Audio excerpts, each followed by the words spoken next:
तत्वों का आवर्त वर्गीकरण। तो तत्वों के आवर्त वर्गीकरण से हमारा तात्पर्य है कि तत्वों का किन किन भागों में इनको बांटा गया और कौन कौन से तत्व थे जिनको अलग रखा गया या समान रखा गया। तो इसके बारे में सभी वैज्ञानिकों के अलग अलग मत थे। तो हम सबसे पहले बात करें कि सन 1800 में सिर्फ 30 तत्वों के बारे में जानकारी प्राप्त थी। 1800 में 30 तत्वों के बारे में जानकारी प्राप्त थी। इसके बाद में अब तक जो खोजें हो चुकी है वह 114 तत्व है। अब तक कुल तत्व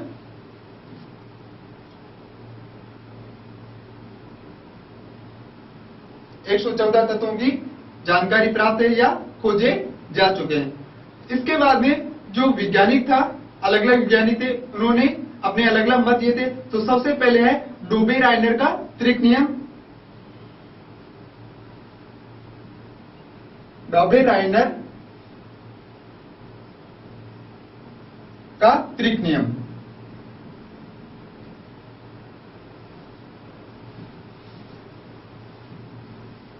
त्रिक का मतलब यहां पर 3 तत्वों का अलग अलग जोड़ा बनाया गया। तो इसके लिए कौन कौन सी परिकल्पनाएं थी, किस आधार पर दिया गया था और इसकी सीमाएं क्या थी। तो परिकल्पनाओं की बात करते हैं।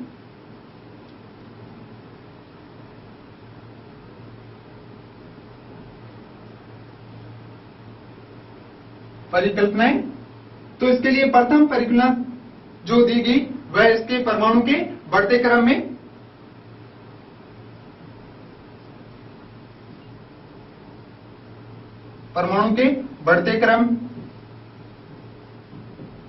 में होती है, इसके बारे में बताया गया। दूसरा, इसमें जो इसका मध्य मान होगा वह प्रथम और तृतीय के औसत मान के बराबर होगा। प्रथम तथा तृतीय का मान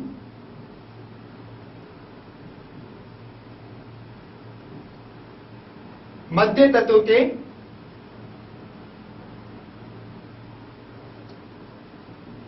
औसत मान के बराबर होगा।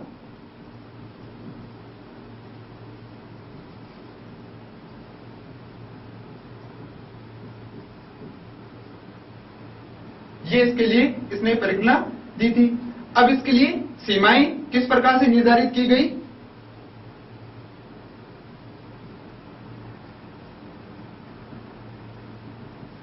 तो सीमा यह केवल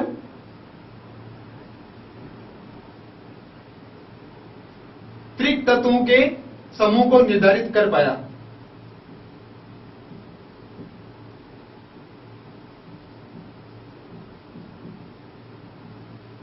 या समूह का निर्धारण हो पाया।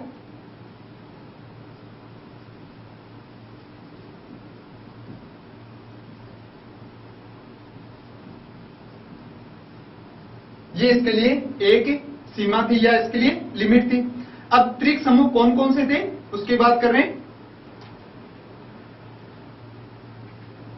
त्रिक समूह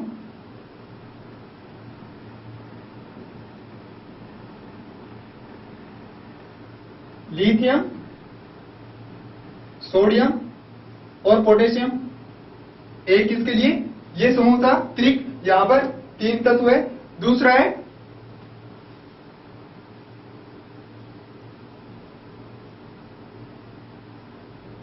यहां पर भी 3 तत्व था, कैल्शियम, स्ट्रोंशियम और बेरियम। और तीसरा इसके लिए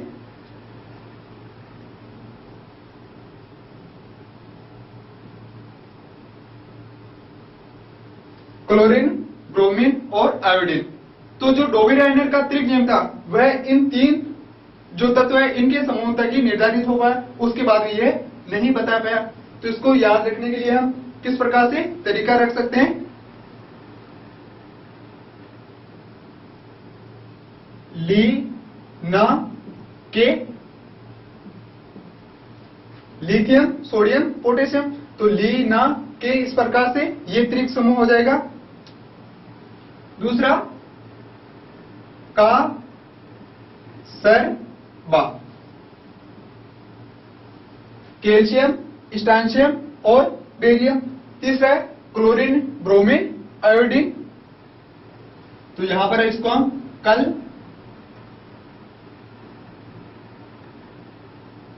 कल बार आई या बाहर आई,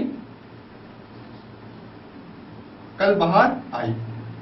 तो यहां पर क्लोरीन, ब्रोमीन और आयोडीन, तो ये तीनों तत्वों का समूह है। अब हम बात करेंगे कि प्रथम तृतीय का मान मध्य मान के औसत मान के बराबर होगा। तो इसको हम कैसे बता सकते हैं? तो सबसे पहले लिथियम के लिए बात करें तो लिथियम के लिए इसका मान होगा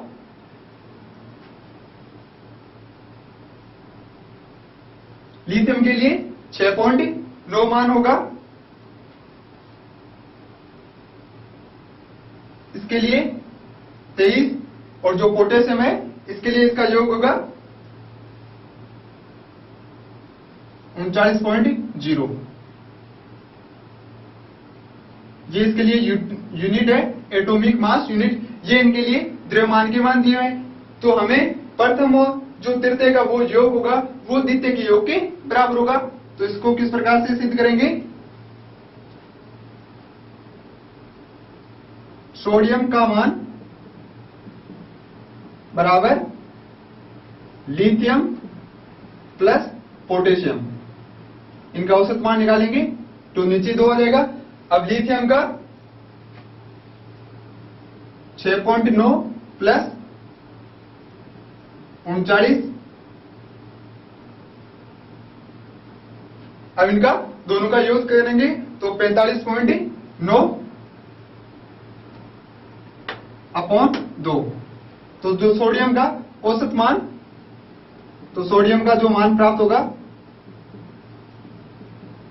22.95।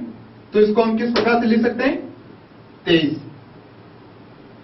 तो हमें क्या दिखाई दिया? तो यहां पर जो सोडियम का मान था वो कितना था? 23, और हमारे पास भी इसका मान 22.95, अर्थात हम इसको 23 के बराबर मानेंगे।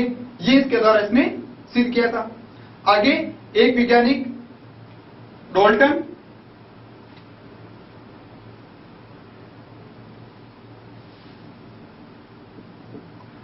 वैज्ञानिक थे। उन्होंने इसके बारे में, तत्वों के बारे में किस प्रकार से निर्धारण किया या क्या इसके बारे में बताया गया? तो इसने परमाणु के द्रव्यमान के आधार पर बताया था।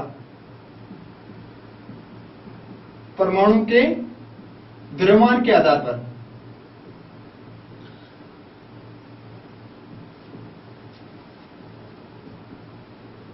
जो इनका बेस था या आधार था वह परमाणु का द्रव्यमान के आधार पर तत्वों का वर्गीकरण।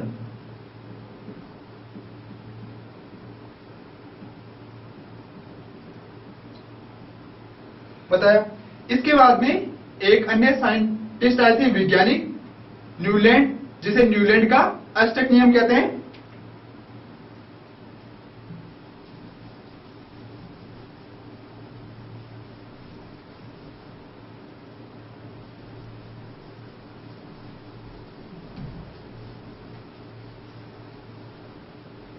तो नेक्स्ट पॉइंट है न्यूलैंड का अष्टक नियम।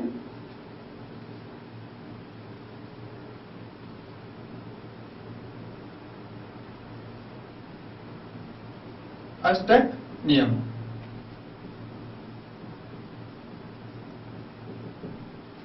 तो इसके आधार पर इसने क्या बताया या क्या इसके मुख्य बिंदु थे? तो मुख्य बिंदु परिकल्पनाओं के अंतर्गत आएंगे। परिकल्पनाएं,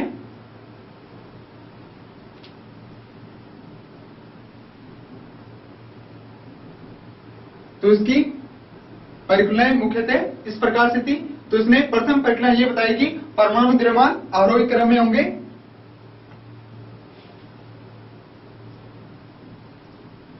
परमाणु द्रव्यमान आरोही क्रम में।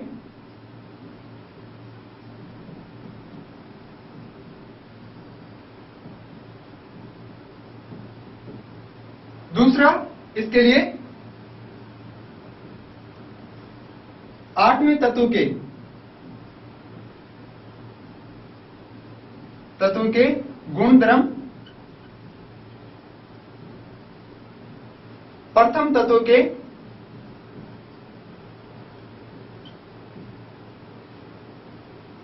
बराबर होते हैं।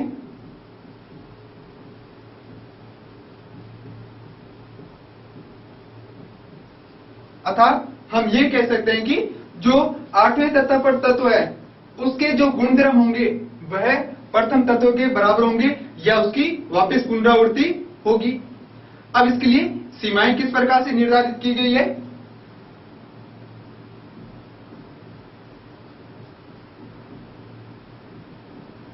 तो सीमाओं के बारे में सबसे पहले हम इसके बारे में बताएंगे एक अवधान की प्रक्रिया के द्वारा।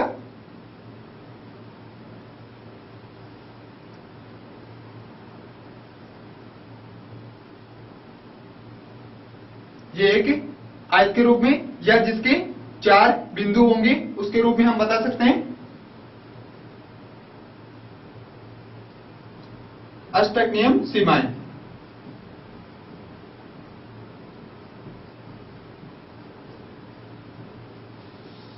तो इसके लिए जो प्रथम सीमा थी यह केवल कैल्शियम तक ही लागू होता है,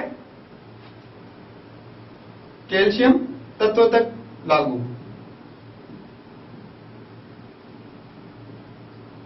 ये इसके लिए पहली कमी थी।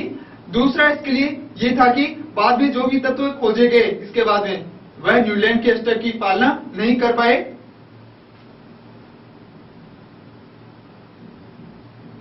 इसके बाद खोजे गए तत्व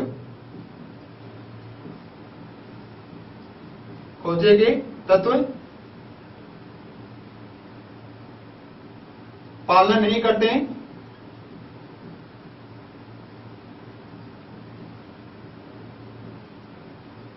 इस प्रकार से तीसरी इसके लिए थी कि हम यहां पर कोबाल्ट तथा निकल दोनों को फ्लोरीन क्लोरीन के साथ में रखते हैं जबकि इनके गुणधर्म अलग अलग है।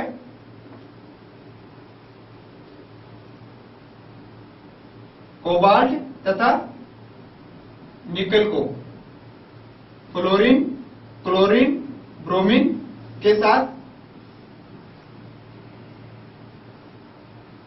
लेकिन गुणधर्म अलग।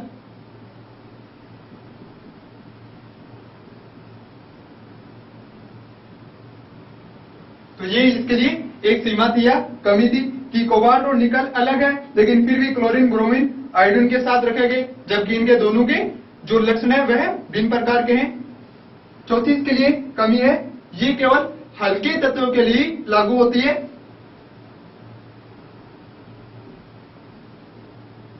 केवल हल्के तत्वों के लिए।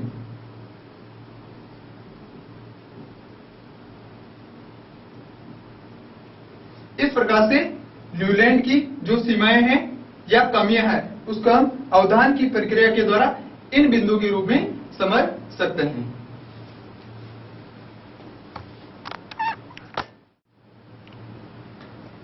तो यहां पर न्यूलैंड का अष्टक नियम, इसमें सा रे गा मा पा धा नी।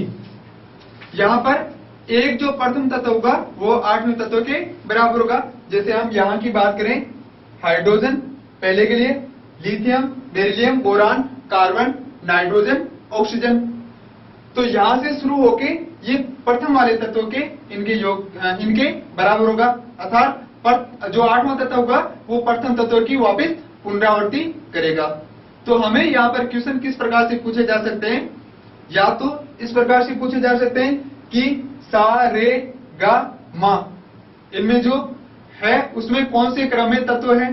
जैसे हम यहाँ की बात करें रे, जो रे समूह है उसमें कौन कौन से तत्व न्यूलैंड के अनुसार सम्मिलित होते हैं। तो हमें किस प्रकार से बताना पड़ेगा? लिथियम सोडियम पोटेशियम कॉपर और रुबिडियम। तो हमें सबसे पहले इनका ये क्रम याद रखना है। उसके बाद में कि कौन से समूह में कौन कौन से तत्व हैं। तो हमें लगभग यहां तक ही 3 तत्वों के बारे में पूछा जा सकता है।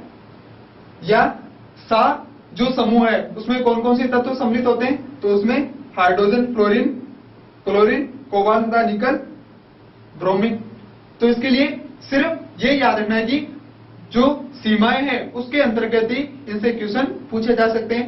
जैसे यहाँ की बात करें, कोबाल्ट तथा निकल वैसे अलग है, लेकिन इनको फ्लोरीन क्लोरीन के साथ में रखा गया है, गुणधर्म अलग है, फिर भी इनको यहाँ पर समान रखा गया है। तो ये एक न्यूलैंड की सीमाएं हैं या इनकी कमियां बता सकते हैं। तो हमें न्यूलैंड का जो अष्टक नियम है वो सा रे गामा पा धा नी इसके क्रम में याद रखने, और इनके तत्वों के इस रूप में सिर्फ 3 तक, जैसे बेरिलियम मैग्नीशियम कैल्शियम तक, बोरोन एल्यूमिनियम क्रोमियम तक। इस प्रकार से हमें समूह के आधार पर क्वेश्चन पूछे जा सकते हैं। तत्वों के आवर्त वर्गीकरण। तो सबसे पहले इसमें डोबे-रायनर का अतिरिक्त नियम, तो इसने 3 अलग अलग समूह के बारे में बताया।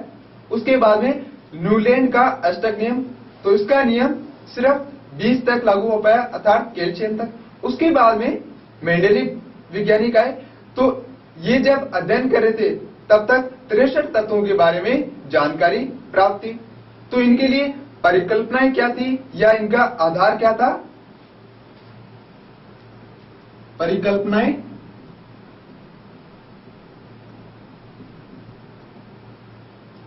तो इसने बताया कि तत्वों की जो परिकल्पनाएं हैं वो 3 बातों पर निर्भर करती है।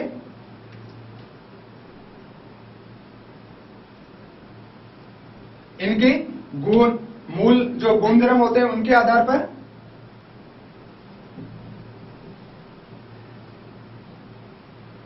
परमाणु द्रव्यमान,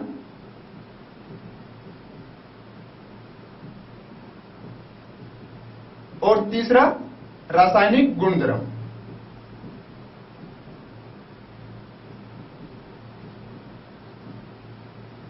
इन तीनों में समानता होनी चाहिए, तभी ये इसके लिए लागू हो पाता है। दूसरा, इसके लिए तत्वों के परमाणु द्रव्यमान आवर्ती फलन होते हैं।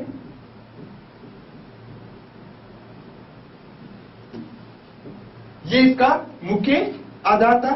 इसके बाद में जो जर्मेनियम, स्कैंडियम और इसके लिए रिक्त स्थान छोड़े गए,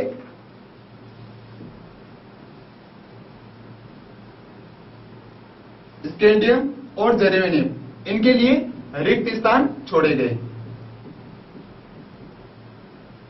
ये इसके लिए उपलब्धि थी।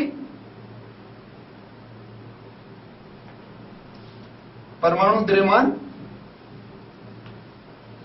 के आवर्ती फलन,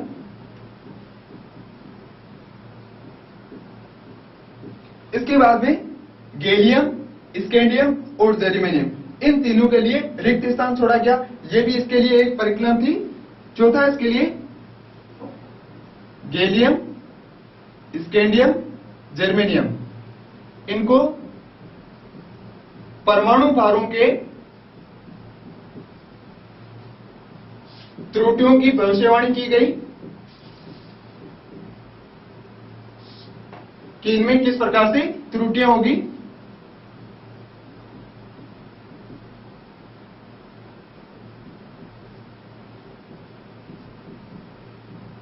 उदाहरण के लिए हम इसके लिए Au, गोल्ड और प्लेटिनम, जिनको बाद में परमाणु भार के आधार पर सही किया गया, तो उदाहरण के लिए हम ले सकते हैं Au तथा प्लेटिनम को परमाणु भारों के आधार पर सही किया गया।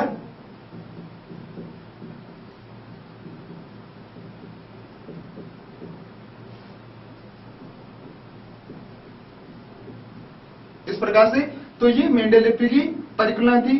अब इसके बाद में 2 तत्वों की हम तुलना करते हैं, गैलियम तथा एक का एल्यूमिनियम तथा गैलियम।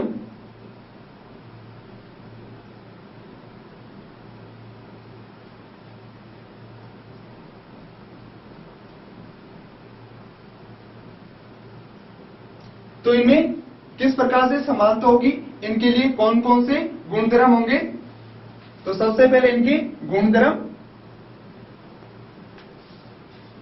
तो गुणधर्म में हम इसके 3 मुख्य बिंदु की बात करेंगे। तो सबसे पहले परमाणु द्रव्यमान,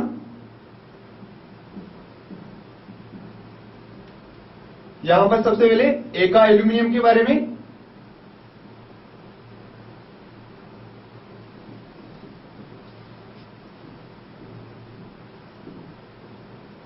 दूसरा गैलियम के बारे में,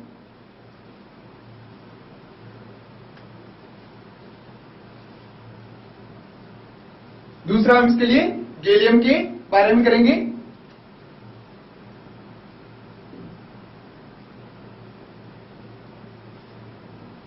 तो सबसे पहले इसमें जो मुख्य इसका गुणधर्म है वह है परमाणु द्रव्यमान। तो परमाणु द्रव्यमान दोनों के लिए अलग अलग होंगे। इसके लिए 68 इसके लिए 69.7 ये इसका पहला गुणधर्म है। दूसरा है ऑक्साइड का फॉर्मूला किस प्रकार से होगा, ऑक्साइड सूत्र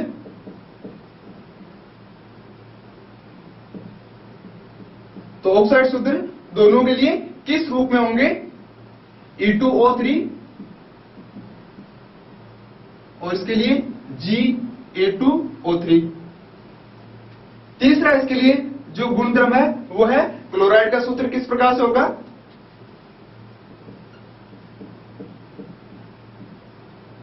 क्लोराइड सूत्र ECl3 और इसके लिए GaCl3।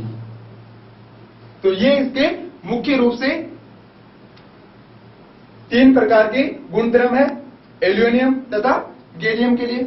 इसके बाद में इसमें क्या क्या कमियां थी या क्या इसके दोष थे।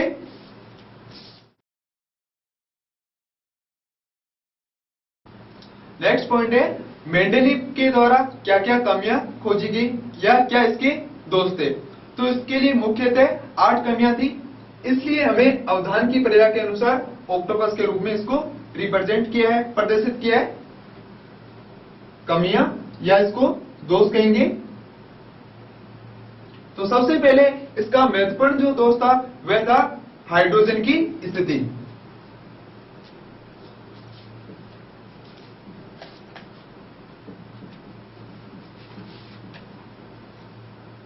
तो हाइड्रोजन की स्थिति इसके अनुसार स्पष्ट नहीं कर पाया था, या फिर इसने ये भी स्पष्ट नहीं कर पाया था कि हाइड्रोजन जो है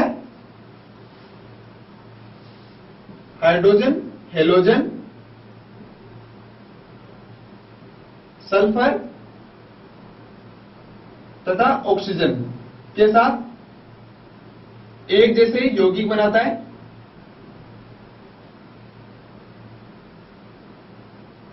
ये इसके बारे में स्पष्ट जानकारी नहीं दे पाया था। दूसरा इसके लिए द्वितीय परमाणु के रूप में होता है ये।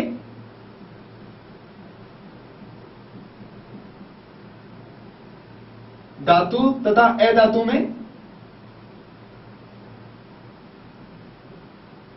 लेकिन सहसंयोजक यौगिक क्यों बनाता है,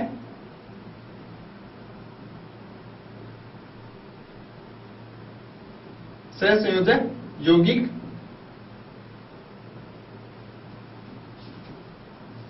क्यों बनाता है, ये इसके बारे में जानकारी नहीं दे पाता।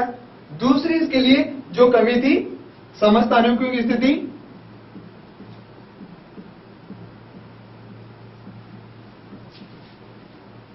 समस्थानिकों की स्थिति नहीं प्रदर्शित कर पाया। तीसरी इसके लिए जो कमी थी वो लेंथेनाइड की स्थिति।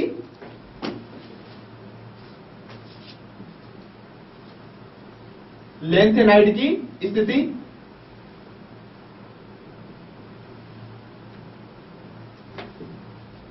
चौथी इसके लिए एक्टिनाइड की स्थिति किस प्रकार से होनी चाहिए उसके बारे में।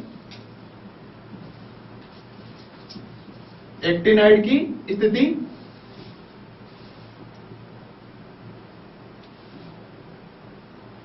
फिर उसके बाद में 8वां जो समूह है उसके बारे में नहीं बता पाएगा।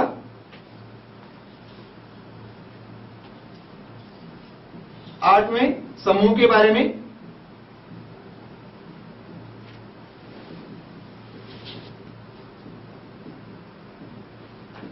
नहीं बताया पाया था।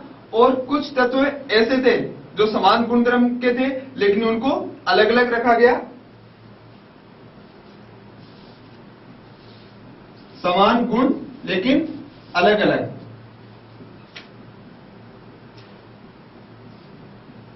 और इसके लिए अलग से था कि अलग अलग थे लेकिन उसको फिर भी समान रखा गया। अलग अलग गुणधर्म थे लेकिन फिर भी उनको समान समूह में रखा गया। ये इसके लिए कमी थी। और कुछ तत्व ऐसे थे जिनका परमाणु क्रमांक कम होते हुए भी उनको पहले लिखा गया था। अधिक परमाणु भार वालों को पहले,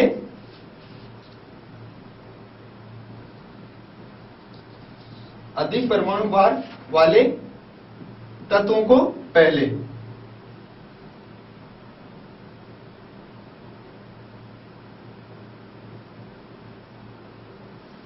तो इस प्रकार से ये यहां पर इनकी कमियों को बताया गया अवदान की प्रक्रिया के द्वारा।